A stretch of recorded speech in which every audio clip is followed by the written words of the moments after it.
एक बार एक किसान भगवान से बहुत ही नाराज हो गया। किसान बहुत मेहनती था, बहुत मेहनत से वह खेतों में अनाज उगाता, उसकी देखभाल करता, पर अक्सर उसकी फसल खराब हो जाती। कभी सूखा पड़ जाता, कभी बाढ़ आ जाती, कभी तेज धूप, कभी आंधी, कोई न कोई कारण बन ही जाता कि उसकी फसल खराब हो जाती।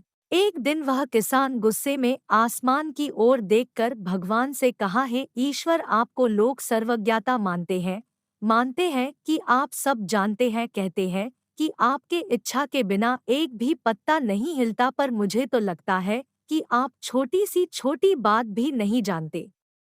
आपको तो ये भी नहीं पता कि खेतीबाड़ी कैसे करते हैं। अगर आप जानते होते तो हर समय जो बाढ़, आंधी और तूफान आते हैं वो कभी नहीं आते। आप नहीं जानते कि कितना नुकसान उठाना पड़ता है हम किसानों को। यदि आप मेरे हाथ में यह शक्ति दे दे कि जैसा मैं चाहूँ वैसा मैं मौसम कर दूं, फिर आप देखना मैं अन्य के भंडार लगा दूंगा।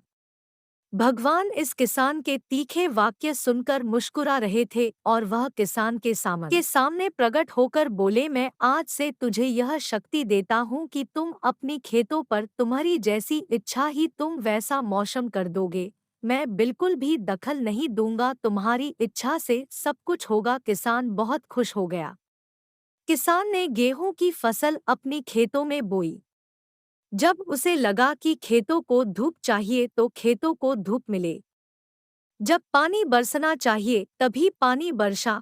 आधी, तूफान, बाढ़ कुछ भी उसने अपने खेतों पर आने नहीं दिया। किसान के खेत में इस वर्ष ऐसी फसल हुई जैसी कभी नहीं हुई थी। हरी भरी लहलहाती फसल, मन ही मन वह बहुत खुश हो गया और सोचने लगा, अब सबूत के साथ दिखाऊंगा भगवान को कि इसे कहते हैं शक्ति का सही उपयोग। मेरी सफलता देखकर उन्हें अपनी नियम जरूर बदलने पड़ेंगे। कुछ दिन गुजरे, फसल कटने को तैयार हो गए। किसान बहुत उत्सुकता के साथ फसल को काटने लगा, पर जैसे ही उसकी नज़र गेहूं की बालियों पर गया तो उसने अपना सिर पीट लिया और वह रोने चिल्लाने लगा। गेहूं की एक भी बाली के अंदर गेहूं का दाना नहीं था, सारी बालियां अंदर से खाली थी। किसान बहुत दुखी हो गया, उसने भगवान को रोते हुए फिर पुकारा, है प्रभु, तुमने ये मेरे साथ क्या किया? क्या तुमने मुझे कोई सजा दी? भगवान बोले, पुत्र, ये तो होना ही था। तुमने पौधों को संघर्ष करने का मौका ही कहाँ दिया? ना तो तुमने उन्हें आंधियों से जूझने दिया, ना तेज बारिश से सहने दिया और ना ही धूप में तपने दिया। एक भी चुनौती का सामना तुमने उन्हें नहीं करने दिया, इसीलिए सारे पौधे अंदर से खोखले रह गए। जब आंधी, तूफान, तेज बारिश और धूप पड़ती है तभी ये पौधा अपने अस्तित्व को बचाने के लिए संघर्ष करते हैं, और इसी संघर्ष से एक बल पैदा होता है जिसमें शक्ति होती है, ऊर्जा होती है। और यही ऊर्जा पूर्ति तेरे गेहूं के दानों की तरह जो नहीं फूटी। तूने उन्हें कठिन परिस्थितियों से गुजरने ही नहीं दिया जहां उनके अस्तित्व का जन्म होता।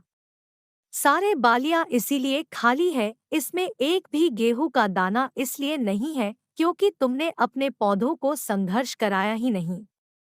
याद रखिए, स्वर्ण में सवर्णीय आभा तभी आती है जब वह आग में तपने, गलने और हथौड़े से पीटने जैसे संघर्षों से गुजरता है। कोयले का टुकड़ा हीरा तभी बनता है जब वह उच्च दाब और उच्च ताप की मुश्किल परिस्थितियों से गुजरता है। इसी तरह यदि हमारी जिंदगी में कोई संघर्ष ही ना हो, कोई चुनौती ही ना हो, तो हम भी गेहूं की बालियों की तरह खोखले रह जाएंगे, कोई अस्तित्व नहीं होगा हमारा। विपरीत परिस्थितियाँ परिस्थितियाँ, चुनौतियाँ हमें और अधिक निखारती है। यदि जीवन में कठिन परिस्थितियाँ और चुनौतियाँ आए तो घबराना मत, बल्कि सामना करना। विश्वास करना कि आप और अधिक निखर। किसी ने कितना सही कहा है, जिंदगी जीना आसान नहीं होता, बिना संघर्ष कोई महान नहीं होता। जब तक ना पड़े हथौड़े की चोट तब तक पत्थर भी भगवान नहीं होता।